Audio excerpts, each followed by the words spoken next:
Hey, good morning, everyone, and welcome to Fuel for Success. This is episode number 53, coming at you on the 14th of March already. It's almost springtime, and I'm excited about today's show. As you know, every single Friday we talk about family and relationships, and I've got my good friend Patrick Zastrow on here. I've known Mr. Zastrow for, I'm going to say, more than 8 years. We actually went to high school together. Um, so we've known each other for quite a while, and he's a great guy. I love him. He loves people. One of the friendliest guys you'll ever meet. Knows a lot about family, a lot about relationships. He's got some testimonies to share.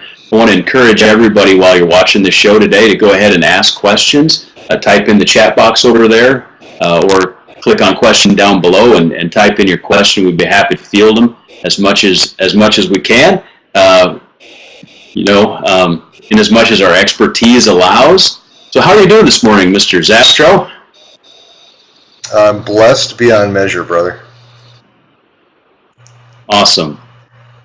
Hey, we've got a lot of viewers from a lot of different backgrounds and a lot of different parts of the country and even the world that watch the show. And but one thing that's consistent, in everybody's life is that you have families and you have relationships, and there's almost nothing more important in life than how you handle families and how you handle relationships.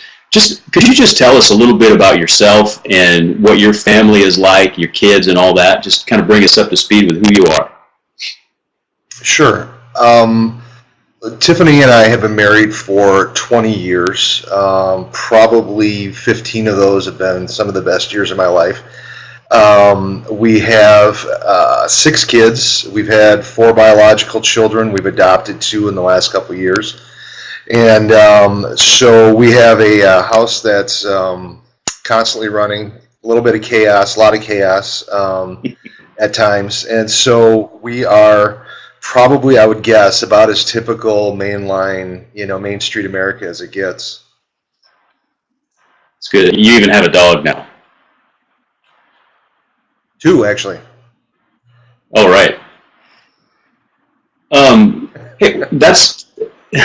And how old are your kids, Pat?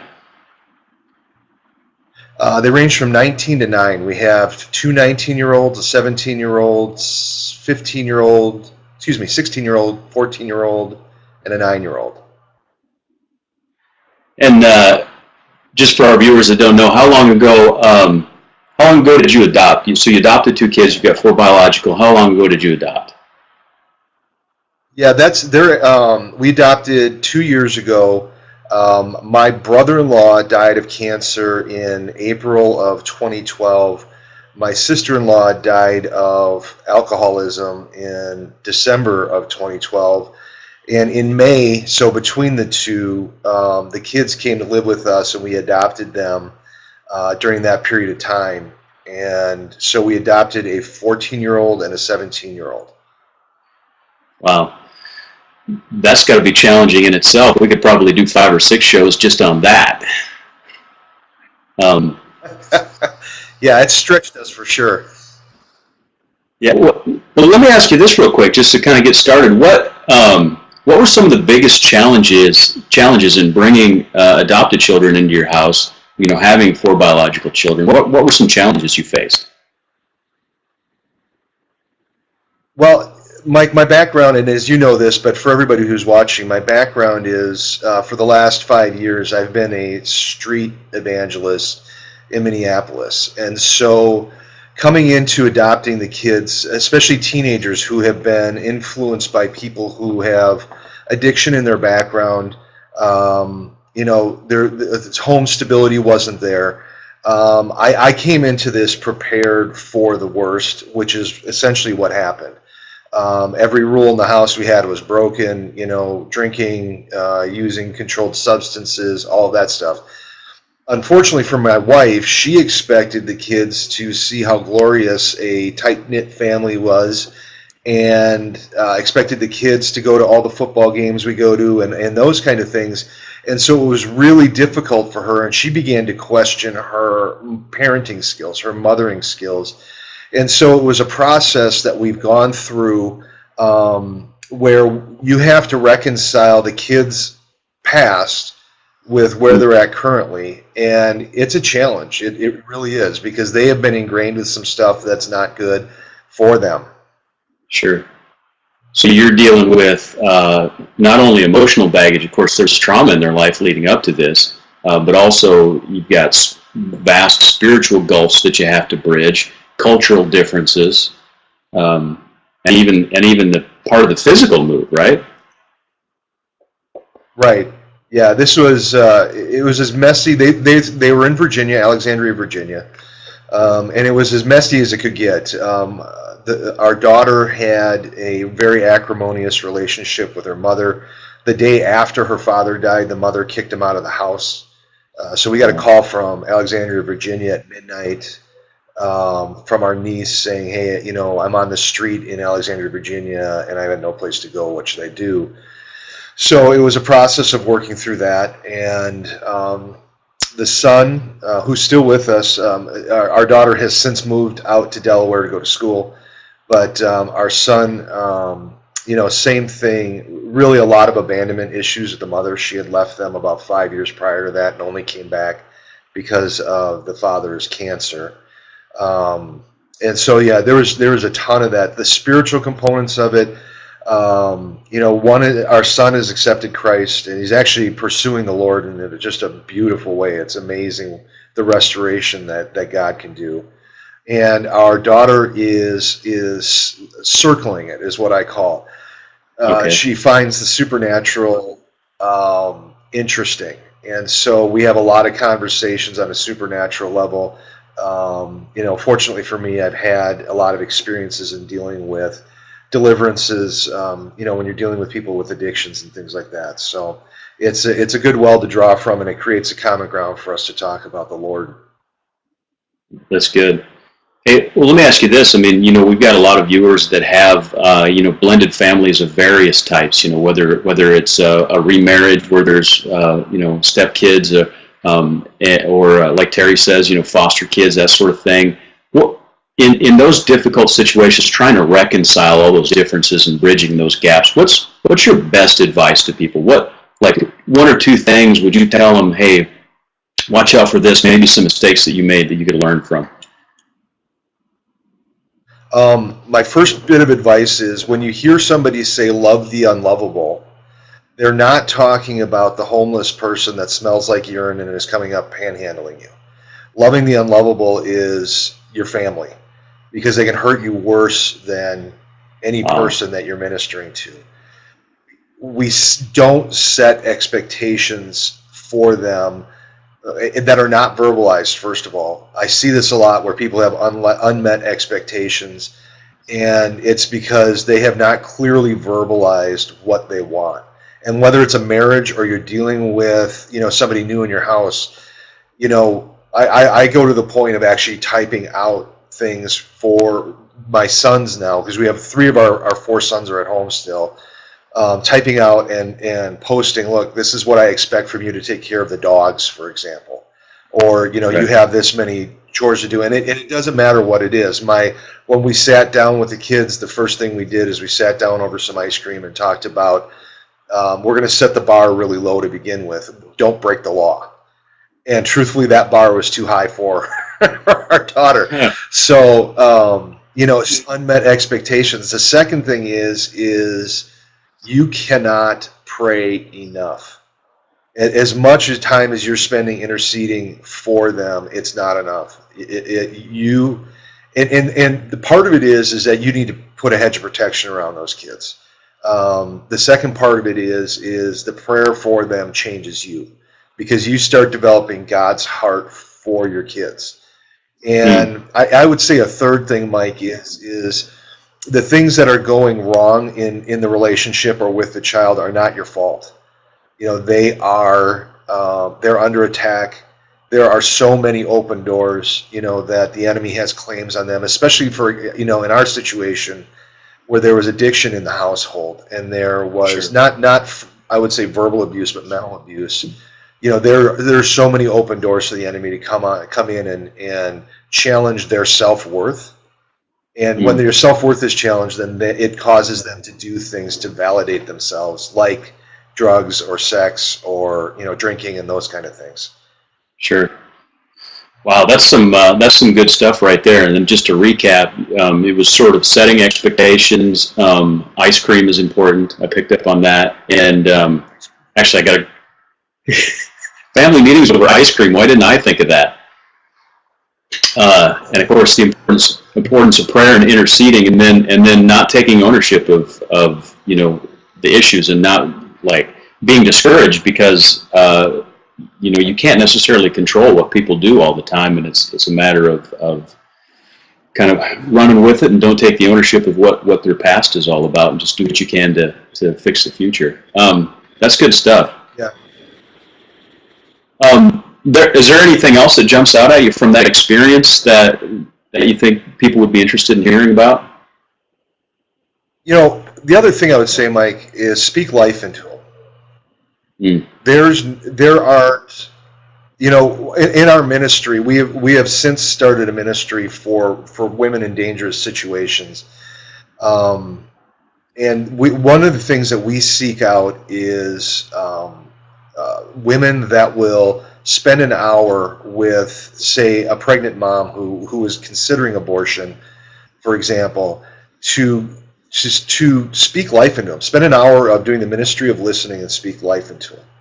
You can't tell your kids enough, especially if they're coming in, if you're adopting and you're dealing with somebody who's got a rough background. You can't tell them enough how much the Lord loves them, how much you love them, how good they are, how precious they are.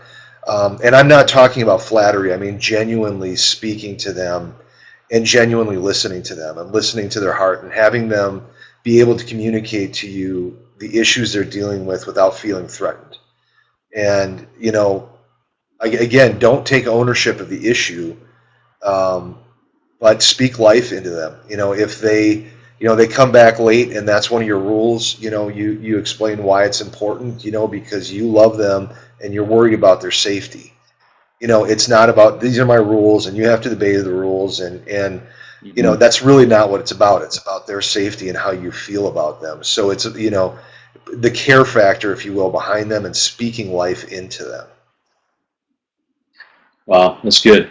Hey, you mentioned the ministry that you and Tiffany are working in. Would you care to elaborate a little bit on what your vision is for that and what that's all about? Yeah, we got called into the pro-life movement about 3 years ago now. Totally not expecting it.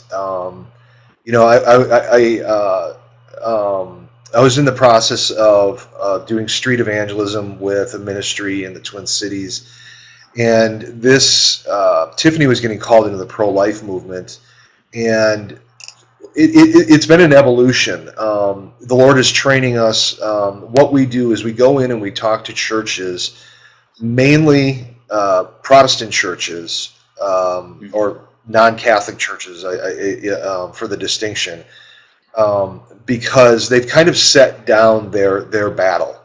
And we go in and we talk to them, and I know how they feel because I felt the same way about, this abortion in our country is such a huge mountain. It's been a law for 40 years. I look at it and I think, the best thing I could do is throw a stone at it, and that's it. And that's not true. The reality is we're winning, and we're winning one small battle at a time. So when we go into a church, we talk to them about operating in 4 areas. One is spiritual support, like I had mentioned. When a woman chooses to keep her baby, or we have women that are in need, they don't have people in their lives speaking life into them. They're not speaking God's love and God's truth into them, and we need that. We need that mentorship. Number 2 is material support. Many times, over 80% actually, of the abortions happen because women don't have support. And so what we do is we develop a network of people that we can send out an email or a text to, and we say, look, we have a woman in need. She needs food. She needs help with her rent. She needs transportation, that sort of thing. And we send out a text and an email, and then we have people respond back to us. And the reason we do it this way is rather than having a warehouse with dry goods that you have to staff, say 24 hours a day if you really want to be on the spot, it allows us to reach out to people, and it allows the church to get involved hands-on again, because we say, look, we need it delivered to 801 Maple Street in Minneapolis, and they go and they bring the groceries and they get to be the hands and feet of Christ. And for so many Christians, Mike, they just don't have that real touch. Third area is this. Time and time again, we have women that, because they don't have the abortion, they get kicked out of their house by their family or their boyfriends.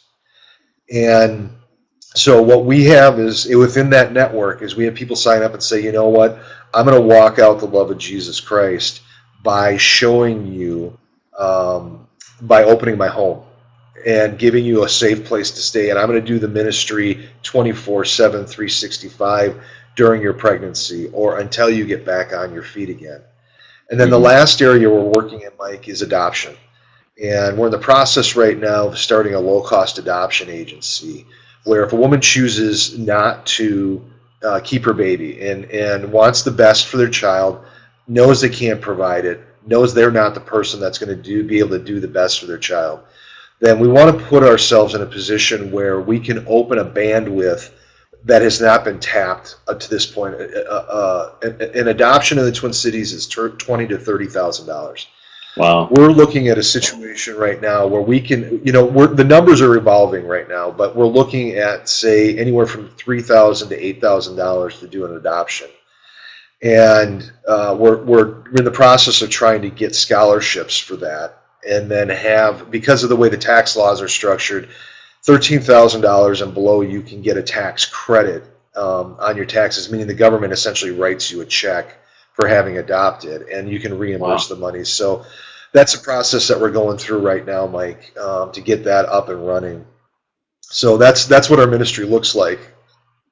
That's so dynamic and so incredible. And when you covered those four areas, as I'm thinking about it, and I'm thinking about the work that you're doing in the pro-life area, so often that's sort of, there's a negative connotation to the way that pro-life people are viewed and so forth. And this is really, you're taking a ministry of reconciliation. You're taking a support structure and positive, literally pro-life, not just for the baby, but also for the mother. And I like that positive spin that you're doing good things and helping rather than condemning. And I really like that. So, like when we got called into that, the reason I went to the Lord and said, look, there's dozens, if not hundreds, of pro-life ministries just in the Twin Cities.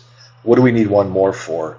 And what you're talking about is exactly right. When we started going out on the streets, what we saw was people shaming women, literally cursing out the employees of the abortion clinics as they left.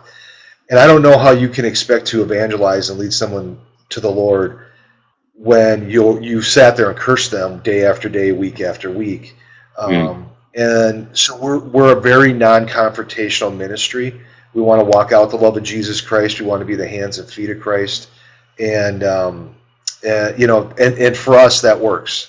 I know the statistics. I've got a lot of friends in the pro-life movement. I just believe that the battle is Jesus.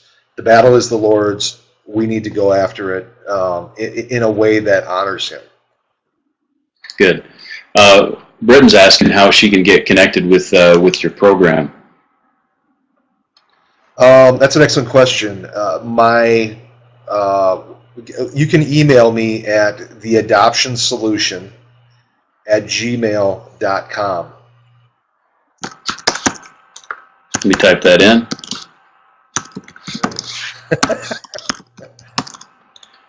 Make sure that's right. The adoption solution at gmail.com. Good. Yep. Hey, I want to jump topics a little bit. We're talking about family and relationship. Carol's asking, what's up with the shoe in the soup? Does that have something to do with your testimony? Absolutely not. This has everything to do with product placement and our monetizing of this. Have I told you how much I enjoy running in my Nike shoes and having a hearty Campbell soup afterwards. This is actually based on a conversation Mike and I had last night. So that was purely for your benefit, Mike. That's hilarious. Well, I hope you monetize on that, my friend. I I got nothing. Oh wait, enjoy my cup of wonderful Starbucks coffee. Except it's empty. Okay, so hey, I'm wondering if you would. We've got about 10 minutes left in the show, Patrick, and Starbucks. I'm wondering if you'd like to share a bit of your testimony about how your marriage situation. You started out by saying you've been married to Tiff for about 20 years and 15 of them were good. Hey, buddy, I'm sorry. Can you start over? I'm having a hard time. Hey, no problem. Can you hear me okay now? I think we're getting a bit of a delay. I'm sorry, buddy. Say that again. My testimony. Which testimony? Can you talk about your marriage? Oh, yeah, sure. So, here's my testimony. My testimony was I was a blackout alcoholic. I would wake up in the morning with shakes, and I knew that I had no power over alcohol. I started seeking the Lord, and I was not one of those people who accepted Christ. I was one of those people that begged Christ to accept me. That was 1998, and I had one of those radical deliverances from alcohol. I went to bed one night completely addicted and woke up the next day completely clean. And about a month later, the same thing happened with tobacco. Went to bed a smoker, pack and a half a day smoker. Woke up the next day completely clean, no withdrawals, no nothing. In that process, though, the Lord had to deal with a much more deeply rooted sin in my life, which was pride.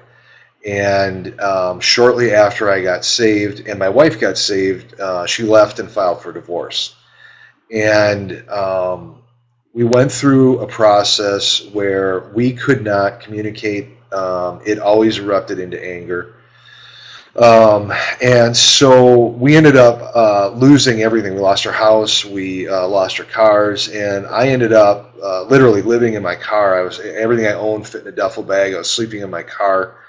And so this is 1999, and my wife filed for divorce. And we went through the process, which was incredibly painful for me. I knew I did not want my kids, to go through that. I knew, from close experience, not personal experience, but close experience, how kids suffer through it. And I didn't want. At that time, we had 3 sons. I think they were 5 and under, maybe 6 and under, and it was tough. It was really a hard time, and the process really boiled down to this: the Lord was working on things in my heart, and at the time I was working 2 jobs because I had buried us in debt. I was just making huge wrong financial decisions, and so I was working 2 full-time jobs, and just burning the candle at both ends. And one morning, we were right at the end of the divorce process. I'm driving through Spaghetti Junction in St. Paul, coming home, and I'm pounding the dashboard on my car and yelling at God that I can't do this, that He's got to do it. And Mike, that's what He was waiting for, was me to actually surrender. And not use Him as an intergalactic sugar daddy, but be surrendered to Him. And so 2 weeks later, we had all the documentation drawn up. The stamp on the date on the stamp is March of 2000 was going to be our filing date, the date that we filed our paperwork. And my wife was sitting in her attorney's office with her and her mother. And she said it's like the Charlie Brown cartoons when the teacher's talking. All of a sudden, her mom and her attorney started sounding like wah, wah, wah, wah, wah. And the Lord said, Tiffany, this is not my plan for you. And she knew instantly that she was supposed to come back And so she left the attorney's office, drove straight from the attorney's office to where I was, and sat down and explained what happened. And we came back together. It was not an easy process. A couple of the things that the Lord did during that process was he told me never to say anything negative about Tiffany, and I didn't understand it. And there were things that happened in the courtroom that were completely infuriating things, and the Lord just told me to be quiet and not say it. And now I understand it, because if I had said something, I would have ended up burning up our relationship. And it took about probably 3, 4, 5 years of us living together and slowly piecing our relationship back together, um, and learning how to communicate. And it was a terrible process, frankly. But you know, we were both surrendered enough, Mike, to know that we needed to stay together because the Lord was going to use this. And it was cool. 10 years, almost to the day of the date of the divorce filing, we took our documents. Our pastor asked us to speak at our church, so I brought the documents, and we tore them up in front of the church. Wow. And people were coming up and taking the torn up pieces of the document so they could give them to their friends who were going through the divorce, to let them know that God can heal anything, any relationship. Wow. You know, there's so many powerful things in that story. I don't even know where to start. But I'm thinking about Tiffany sitting in front of the attorney with her mother. There's expectations. You know how sometimes you get a ball rolling, and the expectations of people sort of start to pile up on you. I'm thinking about the courage that it took her to get up and go to you.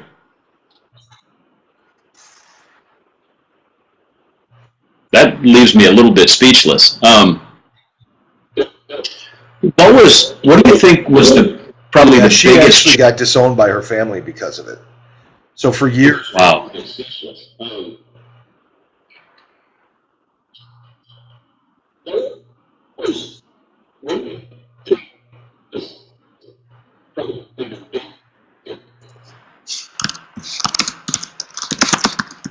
I'm sorry, Mike, you broke up on me on that question. I'm wondering what were some of the biggest challenges that you faced? Um, I was coming out of that next couple of years. Sorry. No, that's okay. I was the biggest challenge that I faced. I,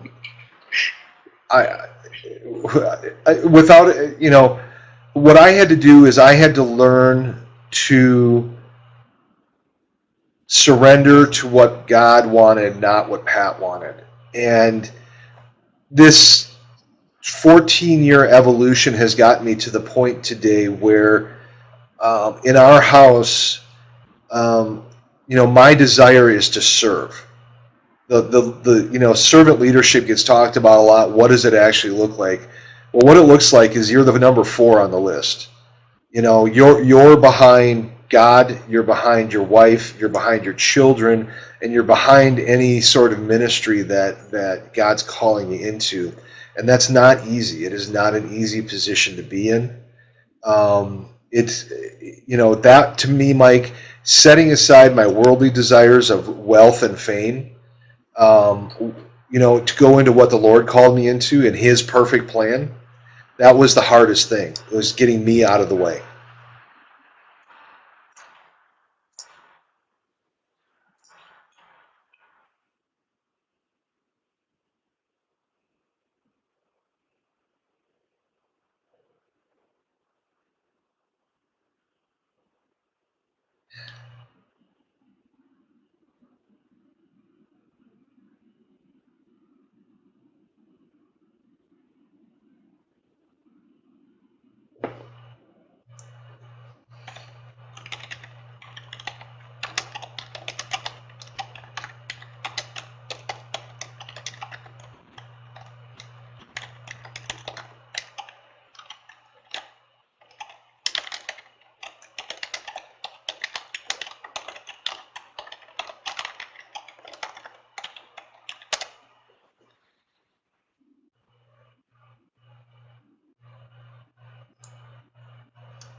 Hey, God bless you, all y'all.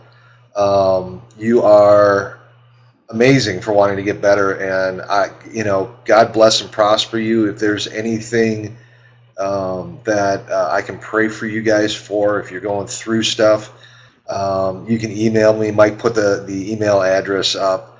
Um, the adoption solution at gmail.com. Mike, you and Carol are my favorite people in the world outside of my family. God bless your ministry. Thank you guys. I will step out, I suppose. Discovery this week, prayer please. Okay. Pacey, I see your posts on Carol's Facebook account all the time, and you obviously are a mighty woman of God. Um, a couple things I want to let you know. I know Mike and Carol's ministry. I wanted to tell you guys, radical encounters with the Lord happen outside of your comfort zone.